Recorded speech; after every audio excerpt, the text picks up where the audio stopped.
questions, to be honest, but I think just kind of piggybacking off of your last point about how China, where China goes from here, there's been a lot of murmurs about China trying to reorient its economy towards consumption and action plans on consumption. Personally, I look at that as kind of empty words. I'd be curious to hear what you have to say about it, and whether they are sincere in trying to reorient the economy away from export-driven growth towards consumption-driven growth, or if it's just kind of a ruse to be like, look, we're doing something, but really they're pushing in another direction, perhaps technological growth. Yeah, so this issue of underconsumption, right, which is private consumption as a share of GDP, China now is about 39%. Just to illustrate how low that is, most countries, US is a little bit excessive, 68%, India 60%, South Korea 60% easily. To get to the China's level, you have to go to Saudi Arabia, right, 40%. Saudi Arabia doesn't have a lot of people, but has a lot of oil, right? So essentially the country can produce a lot of stuff, but not all the Saudis use up all the oil they produce. Another country that has that low ratio is Singapore, right? A city-state, 6 million people, and they have what is known as a Central Providence Fund, which is basically a forced savings scheme. And you just have to go down to that level to appreciate how low the Chinese consumption level is. And China has 1.4 billion people, continental size economy. Now, people like Michael Pattis would blame this on high savings rate, right? So lack of social protection and all of that. I agree with maybe 40% of that, 50% of that. The fact is there are a lot of countries in the world that don't have perfect social protection system, and they have private consumption share of the GDP in the neighborhood of 50%, 60%, right? So I don't think that explains something, but I don't think it explains everything. So that gets to your question, why is it that they talk about this, but they don't seem to be doing the things that would really make a difference? First of all, they began to talk about these things 20 years ago. Intellectually, it is not a hard question, it's not that hard. It's really simple and straightforward. And the recognition of the problem is not new, it's there all along. The reason why, and I agree with you, some of the things they're proposing are really cosmetic, right? Like providing consumption coupons and things like that. The reason why this thing gets talked about but doesn't get done is because to really increase the consumption, you need to give up some of your power. Right? Whereas you produce technology, you produce EVs and industrial parks and urbanization, infrastructure, railway, high-speed railways, it requires government power, right? That's the choice they're faced with. It's not that they're stupid.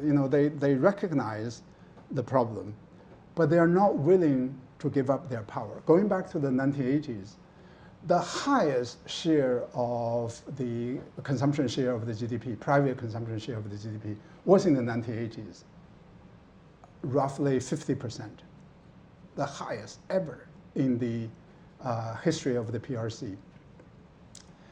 And so the reason why I don't quite agree with the savings perspective is that we need to look at the income, right? If the income growth is so much slower as compared with the GDP growth, plus you have a higher savings rate, those two indicate those two developments would guarantee to have a low consumption rate, right? You have low income relative to GDP, and then you have high savings relative to the income, right? You multiply these two ratios together, you get a low consumption rate of the GDP. So to tackle this problem requires really fundamental reforms, such as financial reforms, such as land reforms, and also hukou reforms, the registration system reforms. Those are the things they are not willing to do. Like hukou reforms, Hu Jintao era, they conducted local experiments, and the experiments were actually incredibly successful. Yet they don't scale them. Chengdu, they did that experiment in Chengdu. Chengdu today is the best performing city. And in terms of GDP, in terms of even real estate in Chengdu actually holds up as compared with Shanghai and places like that. I'm not saying hukou reform is all of it, but at least hukou reform gave the city some leeway in terms of the income. So in my forthcoming book, I looked up the asset income of the rural Chinese, right? The asset income are the income that you get from the bank deposits, from asset sales, from stock market, and from the land sales. The rural Chinese get nothing from land sales. Zero. So their asset income as a share, and this is an overestimate of the income from the land sales because it includes other sources of financial income. That ratio has stayed practically flat since the 1990s, when the Chinese real estate has increased dramatically. We're talking about 700 million Chinese getting zero benefit from this real estate boom, right? And ordinarily that would increase their income in addition to other income sources that they have. This is how Taiwan enriched, that's how South Korea enriched its rural population by land reforms, and then when they urbanized, they compensated the rural residents, not always fairly, but at least at a level close to the market price. So in my forthcoming book, I have a section, why China is not East Asia. Right? So if you look at the banking system, if you look at the land system, and the hukou system, South Korea didn't have something like that, and Taiwan didn't have something like that. When I talk about rural income lagging GDP and lagging the urban income, people say, oh, that's natural. This is just, that's how development happens. That's just not true. South Korea reached urban-rural income parity, like ratio 1-to-1, in the early 1970s. Japan, long time ago. Taiwan, long time ago, right? Whereas China today, you still have something like 2-to-1 or 3-to-1 income difference between rural Chinese and the urban Chinese, between urban Chinese and the rural Chinese. And that's not even taking into account education, healthcare, and all these others. So fundamentally, when you don't unleash the consumption potentials of 700 million of your citizens, you are guaranteed to have underconsumption. That is just simple as that. And by the way, I think by now it's too late. I still advocate doing these reforms, but I don't think those reforms are going to rescue the GDP. It's just too late. But wait, too late? Too late to go back to the high growth era. I mean, you may get. What are the policy options? What are serious policy options? If Beijing wants to forget, I mean, they are myopically focused on GDP numbers. I agree. If Xi Jinping wakes up tomorrow morning or this morning and decides he actually wants to figure out how to stabilize the economy, serve the people. Serve the people. Wait, let me. Yeah. What would he do? So I would just simply recognize that let's just give up on high GDP growth rate. Let's just make sure that we have a stable society, stable economy, to have better income distribution, and to increase the income. You need to move away from investment-driven growth toward consumption. Even in the best circumstances, that movement is always going to lead to a reduction of the GDP growth rate.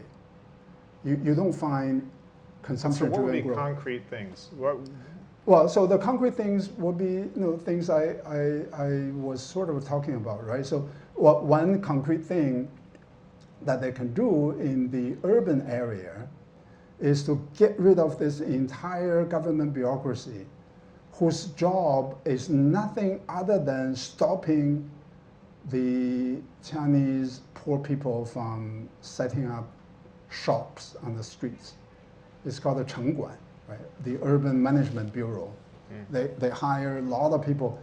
Their only job is that if you set up a hamburger stand in Hefei or places like that, they're going to come and take away your hamburger. I don't know what the technology you use to produce hamburger, but whatever Grill. that you use, the grill, right? So they will take away your grill. So this is called a self-employment, self-entrepreneurship. I think that would be the first thing I would do, just get rid of that entire bureaucracy. Secondly, I will reduce the size of the government. Chinese government takes up a lot of resources. So you can, I would be a Republican in China. Like a hardcore Republican. And reduce the size of the government, starve the beast. Doge.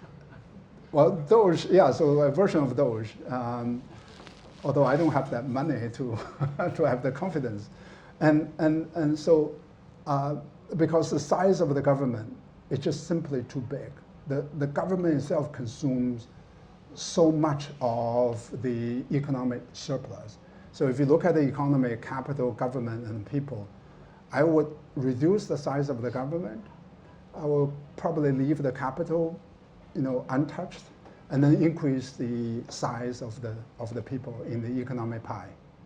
So is that given the size of the party, which hides behind the government, is that even possible, or that's a political decision that's so? So again, yeah. So I cannot say whether or not it's going to happen or whether it's possible or not, right? So the history shows that it is not likely to happen.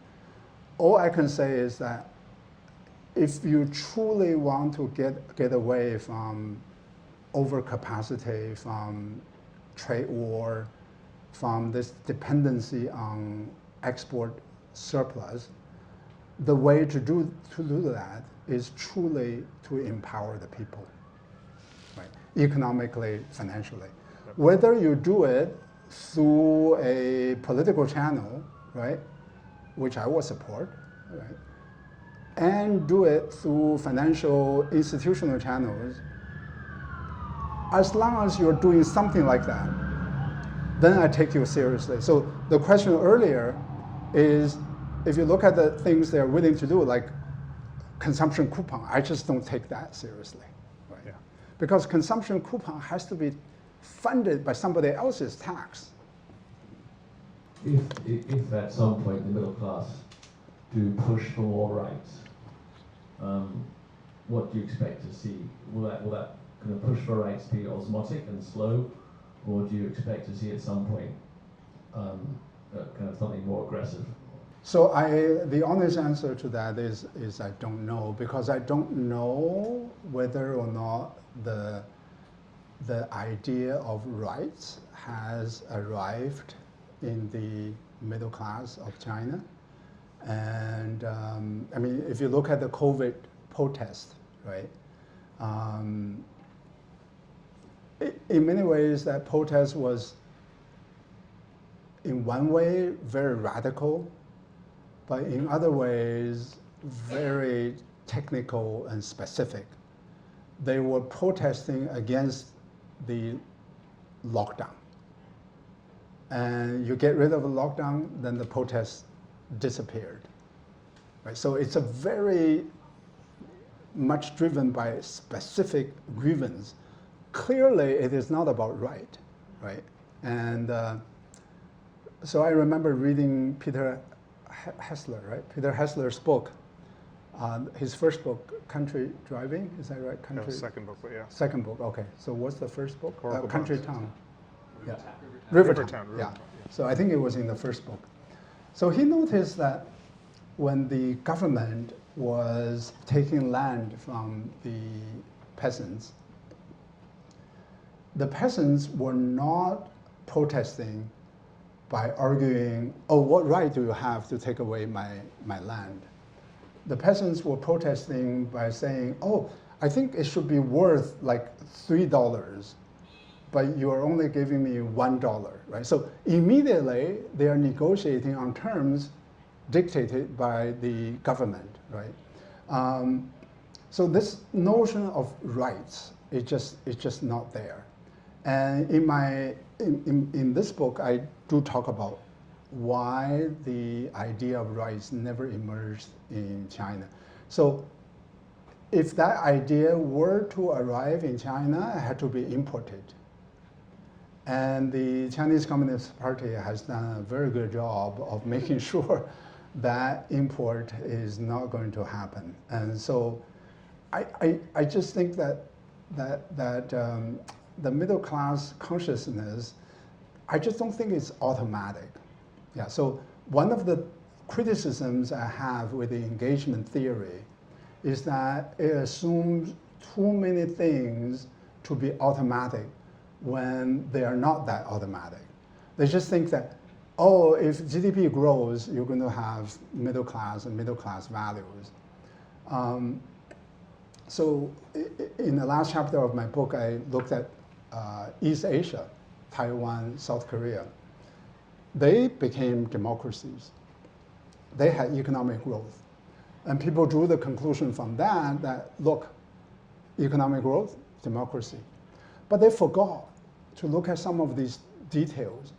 Even during the military rule in South Korea still had fairly competitive parliamentary elections. Taiwan had competitive provincial parliamentary elections throughout the KMT period. The national election was total sham because the national parliament was supposed to represent the mainland, so they still have like people from Shandong, and Sichuan. So that was a total sham. But the provincial parliament was competitive, right? China, other than 1980s, never had any of that kind of flexibilities and the openings. So you need some political flexibility for that economic growth to produce that effect. China never had that. Thank you, Professor Huang. Very informative speech. Actually, I would like to go back to the topics about the Chinese economic structure, boosting the consumption part. But it's more like a comment rather than a question, because I happen to be also an economist who worked on the Chinese economy for decades.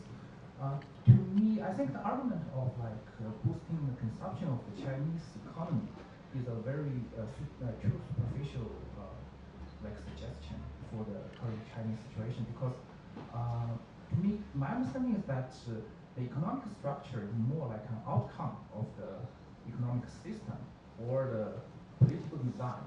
It's actually not something that the government can easily shift. So if you look at the Chinese economic structure, you feel that the consumption is too low. It's not easy for the government to just directly subsidize the ordinary people to boost the consumption.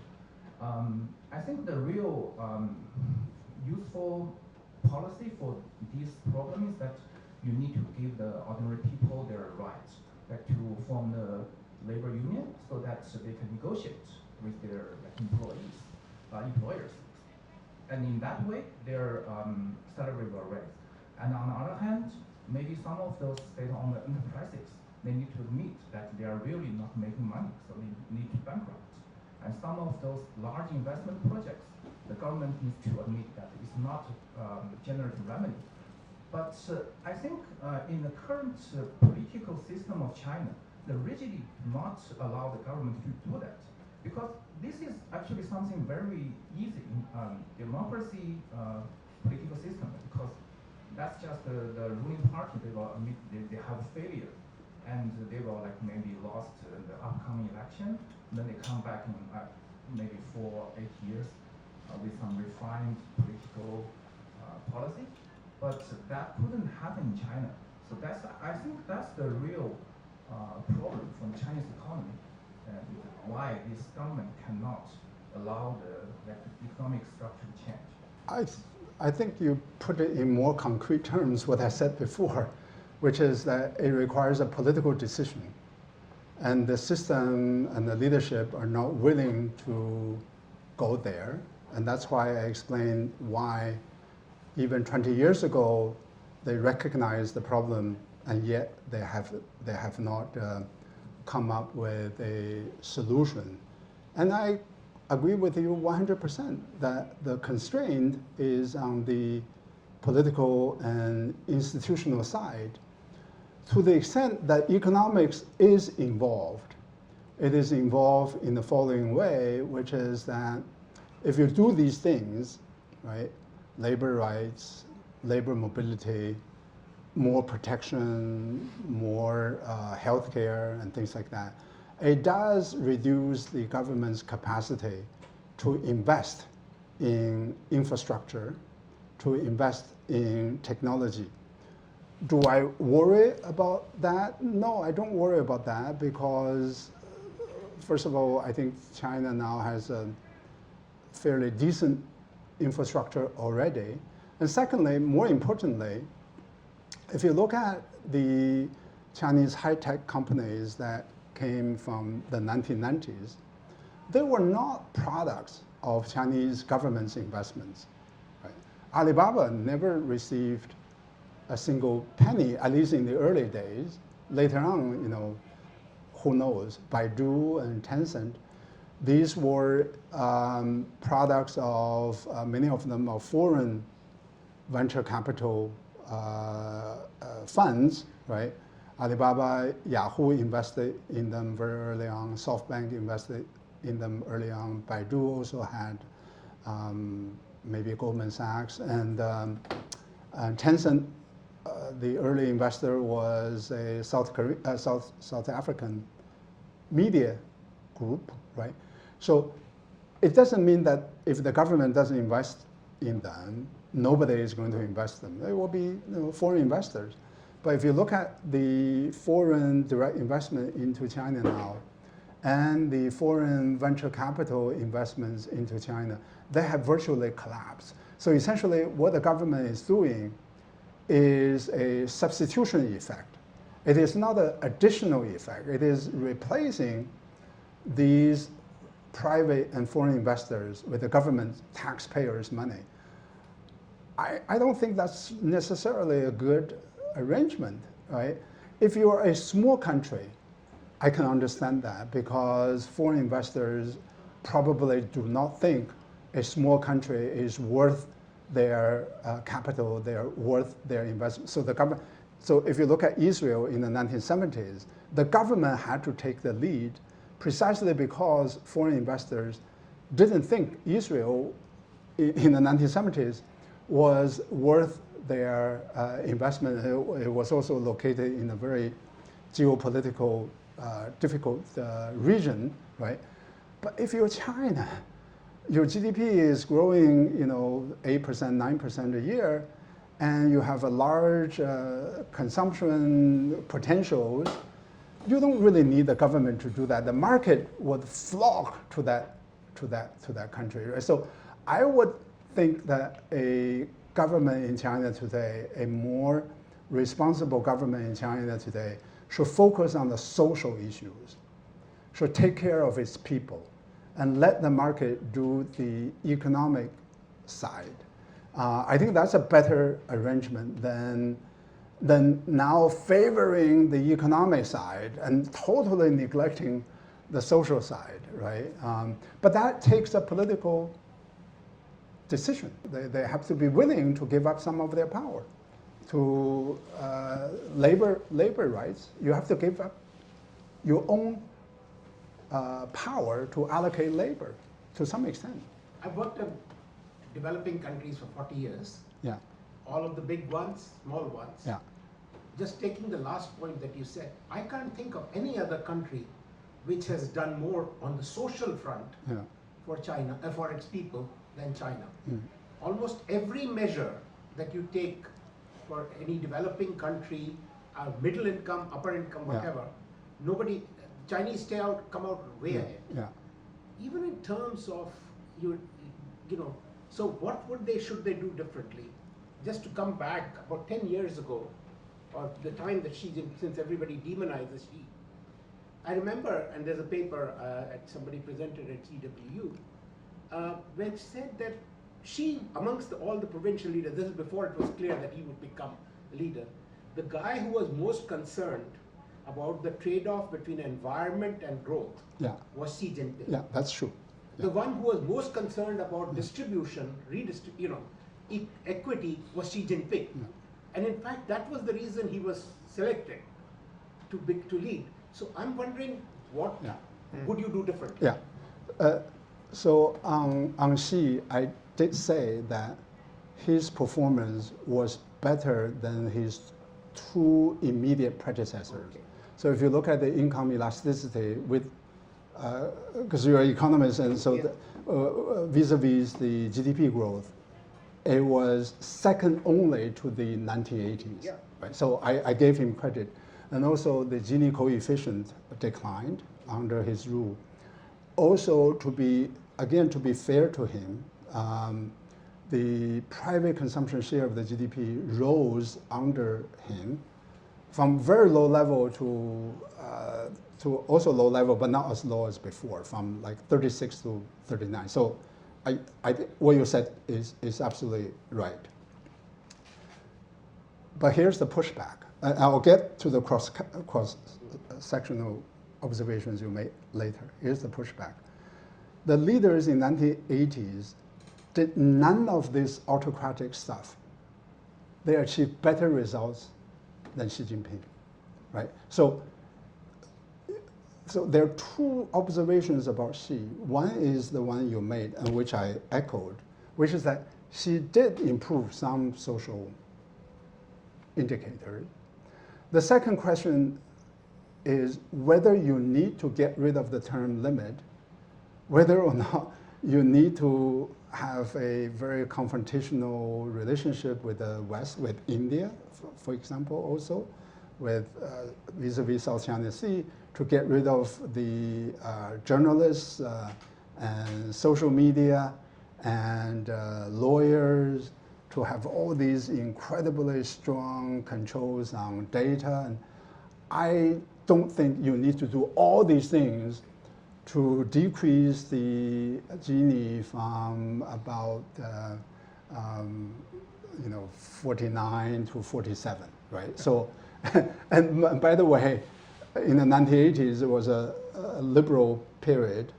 Chinese Gini declined as well, roughly to the same level as Taiwan in the 1970s and 1980s, right? So you see the same leader doing all these things, but I want to separate some of the accomplishments, that also environment. So there's very good research to show that environment improved under his leadership. Now let me get to, I think, the more consequential observation you made about cross-sectional comparisons. I used to do some of that cross-country analysis, and now I increasingly think that those kind of academic exercises mislead more than they educate. The thing is, each country is different, right? So I'm not, just like when I look at India, I don't judge India vis-a-vis China. I judge India against its own potentials. I think that's the right way to judge China, against its own potentials. The tricky thing is how you specify the potentials, right? And because that's not something that's written out, and you have to sort of have a estimate of what that potential is. And I think the one piece of data that is often cited is that China reduced the absolute poverty by something like 700 million people, 800 million people. I definitely think this is an incredible achievement. But do you know that the 1980s had the fastest rate of poverty reduction? In fact, in 1980s, in 9 years, as compared with 13 years from 89 to 2002, during the Jiang Zemin era, China reduced poverty at the twice rate as the 1990s, right? Under more liberal condition, China reduced poverty at the twice rate as the later period. Today, the life expectancy is already at a developed country level. Well, so I'm not talking about life expectancy, right? So this is the poverty rate measured by the World Bank, and actually the World Bank has a paper showing exactly that. The 1980s witnessed the steepest reduction of the poverty, right, as compared with the later decade. And later decade, you have the momentum, you have all of that. Then the poverty reduction continued. Sort of the difficulty I have is jumping from that observation to the observation that the political control is the factor driving that. When we see within China a more liberal period being associated with better outcomes as compared with more politically controlled period. So I'm not going to advocate democracy to every country, but I do advocate more liberalism in the context of China, right? So I don't know if I agree with that. yeah. So it's a country-specific recommendation rather than a universal recommendation. In the book, you talk about how Kaju fluctuated in its prominence over the centuries. Sometimes its prominence as a tool of state scaling was very deteriorated. Can you talk about how it was so enduring? Were subsequent governments constantly reinventing the system? Yeah. Or was there some core component that continued throughout the centuries? Yeah. So there were some core components that stayed, especially after the Tang Dynasty, fairly constant all the way to 1905 when the system was abolished by the Qing government. So those core components were extremely advanced in the ancient times. One key component was anonymization, right? To prevent cheating, they anonymized the names of the examinee, and to prevent the any information leakage, they hired copyists to copy the exams because they were concerned that the handwriting might have conveyed information about the identity of the examinee. And the examinee didn't know who the examiner was, so they couldn't really bribe the examiner. So each, in the Ming Dynasty, each round of the exam, they had to hire 600 copyists just to copy the exam. So there was a book about literacy in the ancient times, and I forgot the name of the book, but it mentioned that at that time, the entire nation of Spain had about 600 people who could read and write, right? So it's just unbelievable that China, even in the Ming Dynasty, had this high level of literacy. And historians debated whether or not they really prevented the powerful people from getting ahead in the exam system. And historians typically do this by citing stories and anecdotes. So we did statistical analysis, and I'm not saying that is necessarily better, but at least it's a different way of doing it. We used the Ming Dynasty data, and we showed through statistical analysis that the wealth of the families of the examinees and the political connections of the examinees didn't affect the exam outcomes, right? Because we get the exam scores or placements in the cohort, had zero effect, right? Tell that to Harvard today. Yeah. It's just unbelievable, right? So this is, we're talking about history rather than today.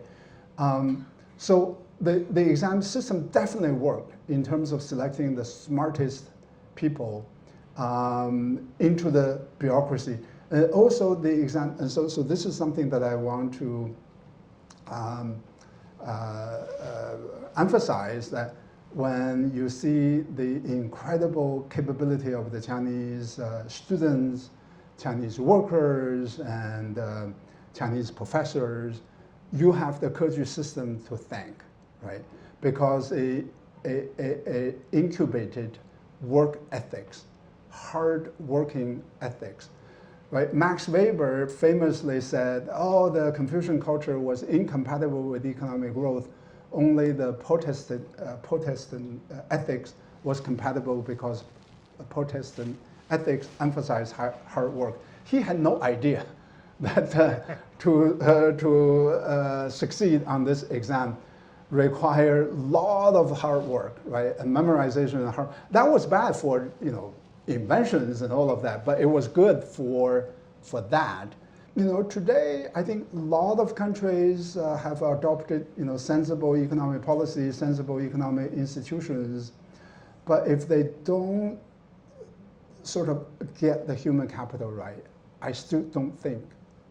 This is my criticism of India, by the way. I think India has underinvested in its population, historically speaking. India has invested in higher education, but during the India Gandhi era, they didn't invest in the basic education. I think China, even if China doesn't operate under a perfect financial system, economic system, given the human capital advantage it has, it's guaranteed it's going to have some incredible economic growth rate. So that's why I make country specific, because that aspect, the human capital aspect, is not typically taken into account in cross-country analysis of different countries' economic performance. Yasheng, we're glad you got past the test in 1979 or whenever it was. 81. 81, sorry, and got here. Thank you so much for spending so much time with us, and join me in thanking you. Yeah, thank you.